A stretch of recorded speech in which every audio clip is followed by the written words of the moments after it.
በዛሬ ቪዲዮ እንግዲህ ፍቅር ታግታለች። ማን አገታት፣ እንዴት ታገተች የሚለውን አሁን የምነግራችሁ ይሆናል ማለት ነው። በጣም በሚገርም ሁኔታ ፍቅር ታግታለች። ማን ያገታት የሚለውን ስነግራችሁ ሩታና ሄርሜላ ናቸው ማለት ነው። እኔ በጣም ጥሩ ነገር ነው ያደረጉት ነው የምለው። ለምን ብትሉ በቃ አስጨነቀቻቸው። እነሱ በቃ መተፋፈኛ ነው ያሰጣቻቸው ማለት ነው።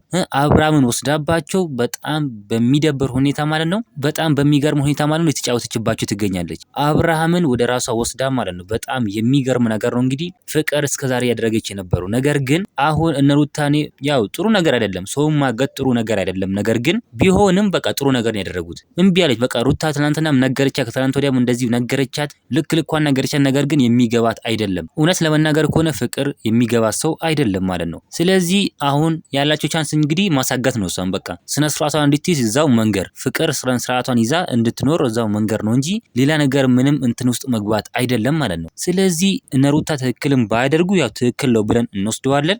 ፍቅር እንግዲህ ታግታለች። አብርሃም እንግዲህ እስካሁን ድረስ አልሰማም እሷ መታገቷን ማለት ነው። እንግዲህ በጣም በሚገርም ሁኔታ ሩታና ሄርሜላ አሳግተውታል። ያ ጥሩ ነገርም ነው ጥሩም አይደለም ማለት እንግዲህ በጣም የሚከብድ ነገር ነው። እውነት ለመናገር ከሆነ በጣም ከባድ ነገር ነው። እንደዚህ ማድረግ የለባቸውም ማለት ይከብዳል ማለት ነው። እናንተ እስኪ ምን ትላላችሁ? ሀሳብ አስተያየታችሁን ኮሜንት ላይ ማስቀመጥ እንዳረሱ፣ ቻናሉ ሰብስክራይብ፣ ቪዲዮ ላይክ ማድረግ እንዳረሱ። በሌላ ቪዲዮ እስከምንገናኝ በያላችሁበት የዓለም ዳርቻ ሰላማችሁ ብዝት ይበልልኝ። ደህና ሁኑልኝ።